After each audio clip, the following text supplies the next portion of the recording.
Hey everyone, Lucas here, and another season preview. You guys seem to like that format last time, so we're gonna go ahead and continue with this time. We're gonna go ahead and preview what CBS NHL had to say about the Florida Panthers' upcoming 2017 season.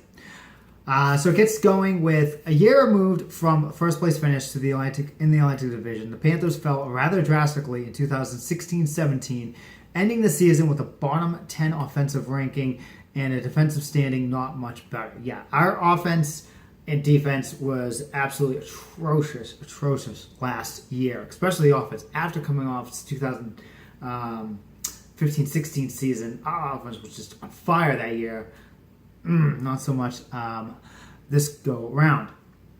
Under 500, both at home and on the road, they had by far the worst goal differential, minus 27, of any team with at least 80 points in the standings. In their 35-36-11 finish brought about sweeping changes within a division that not long ago seemed well within Florida's reach. And yeah, the minus 27, especially with teams that high, that was awful. Our defense really stumbled. Now, a lot of people are like, oh, it's because Branson's gone, Campbell wasn't there.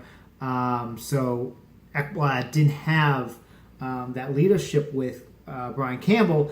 And I could see that. And I could see definitely why this season he was like, okay, I can't have that type of season I had last year. And that's why he lost a lot of weight, bulked up, and became smart. He's like, I want to become a better hockey player. This is my chance to step it up this year. This is my chance to show that I'm a leader and I could eventually be the captain of this team. So I'm really excited to see what Ekblad can bring. And can definitely mentor these young guys now. We do still got Yandel on the team as a veteran, but I think this is Ekblad's chance to take this team under his wing. This is his team. It's his team. It's Barkov's team. It's Huberdeau's team. Dadonov can stick around. Could be Dadonov's team. Matheson. This could be their team, and Bukestad as well. So it'll be interesting to see what happens with the Cats this season. Gone at both Gerard Gallant, who got fired back in November after that hard Carolina game, and then we got the worst head coach of all time, Tom Rowe, who is now heading the expansion Vegas Golden Knights, which I think is really cool. I'm definitely going to watch them, keep a close eye on them with Gallant there. You also have Marchessault, Smith as well, and they have Garrison, who I still think that's probably the worst one that got let go was Jason Garrison. Oh my God! You knew you were money on the power play when he was on the line playing D, on the power play. Every time he just had that bomb that just when he got the puck, it's like, oh yeah, they better watch out. Garrison's coming with the bomb, and he always succeeded. And he holds the record for those power play goals for a Florida Panther. And that season we made it against the New Jersey Devils in the playoffs. And general manager in turn, Gallant, Phil, and Tom Rowe. And Tom Rowe is obviously gone. Former Panthers GM. I don't know why they're saying former Panthers GM, because he never really lost that title. He still was doing some GM aiming for the team. Resumed leadership in the front office as if they're giving away to Rowe in 2016. Whereas by 46-year-old Bob Bugner, a former Ontario League head honcho and San Jose assistant, will now guide Florida from Florida's bench. There are about as many question marks as there are significant changes this offseason. Until that doesn't, and that doesn't really even fully touch on a reshaped Panthers roster. But again, I just keep saying it. Like Bugner, I think really could have that impact on these guys, and it's already showing this preseason. Again, I don't put much weight on preseason at all. Colorado last year went undefeated. Look what happened to them. So you can't really gauge how the team is going to do in the regular season with the postseason. So again, they are looking good though. The power play is looking good. Penalties a little rough so far this preseason. We had 6 in the first period last night against Tampa Bay. Held on strong, won the game 4-2, but I think it's too because with these new calls that they have. They have, the whole face-off infraction thing, which is really, I haven't really noticed it yet. I've only been able to watch the first game against Nashville that was streamed, but then everything else that I've either been working or just have not been able to get a decent stream of it. So it's going to be interesting to see how this works. I know a lot of players are having a little bit difficulty with it, as the Florida Panthers seem to be having right now. So the moves, the key additions, Evander Dadonov, Verbata. I think Verbata can definitely be huge for us as well. Definitely showing that, I believe, on the power play. Getting a couple of goals, I believe, last night. I could be wrong. Please correct me if I am. Key losses, Jonathan Marchessault, obviously, Riley Smith. You see Jokinen. I don't see that too big of a loss as he went to the Oilers. A lot of Panther fans were kind of on edge with him. And the big one that everyone keeps talking about is Jaromir Jagr, but I do think Jaromir Jagr has set that sail. I think he had his time here. It was great. I appreciate the time he had with us, but it's time to move on. This is now Huberdeau's, Barkov's team. They're the top line. Now with Dadonov, they can use that speed. And I said before in the last video, they're not going to be hindered by Jagr getting all those penalties. A lot of internal talk about Bugner taking over as coach centered on Florida's desire to pair its new leader with a young core. But the biggest revelation from the offseason was how much potential long-term talent walked out the door with Smith and Marchessault heading for Vegas. But again, we don't know.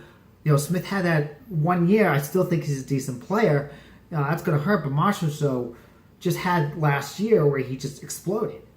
And other than that, he really hadn't improved himself. So who knows what's going to happen. If he does, hey, then that's a key loss for the Panthers. But, again, it's just going to be a wait-and-see attitude that you got to have.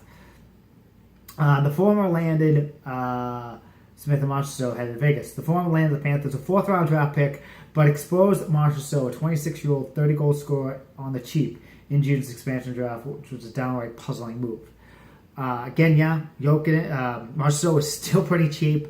We wouldn't have had cost anything, but I think what Dale wants to do, he sees the young guys, they're now ready to step up, take over this team, and he wants to give them a chance. So I think that could be another reason why they did let Marchessault walk. Again, money-wise, possibly not the wisest move, but wait and see. Sure, Dadonov is a high-reward prospect now that he's back from the KHL, and his offensive touch should give Bugner something to work with. Verbata, meanwhile, feels quite nicely as an old, but not quite as old, rational replacement for Jagr. But coupling the dual departures Smith-Marchessault with a buyout of Jokinen makes Florida summer haul a little less appealing. So, what is their verdict of us? There hasn't been a whole lot to sugarcoat here.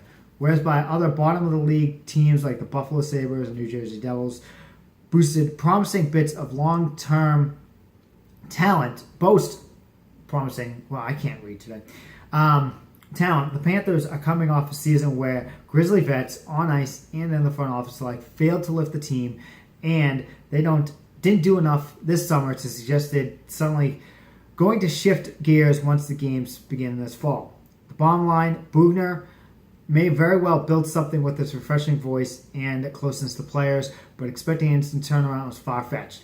But what type of instant turnaround are we talking about? This team still has that talent.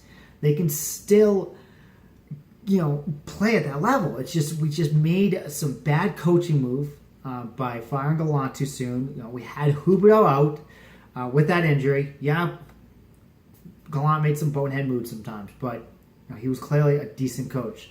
Again, Huberdeau being out, that hurt us. So we had the talent, and look how we played. Once Huberdeau came back,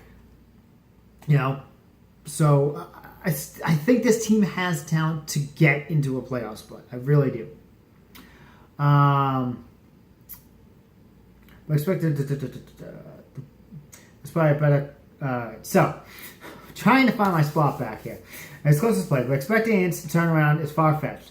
The Bugner, what they have here, is probably one of the better candidates that teams could have hired when it comes to up-and-coming coaches, especially ones with title-winning experiences in the minor leagues. But even if Dadonov flashes immediately and returns to the NHL, the Panthers figure to be a short on serious offensive depth. It's not like axing Smith and Jokinen, pretending not to see Marchessault flee for Vegas, backing out of a potential promise to consider re-signing Yager, and then barely addressing any of these vacancies is going to help lift Florida's goal production, let alone elevate presence on the blue line. Check back in a year's time. But what does that mean, check back in a year's time? Because by then it's August again. So how are we going to, how's that going to change? Again, we could have won the Stanley Cup by then. But again, I think it's, I just can't really agree with much of what this one said. You know, I really think we have what we have the talent there. We can get there, and I see us making the playoffs this year. I do see us making the playoffs. You know, finally regrouping. We got the coach in place.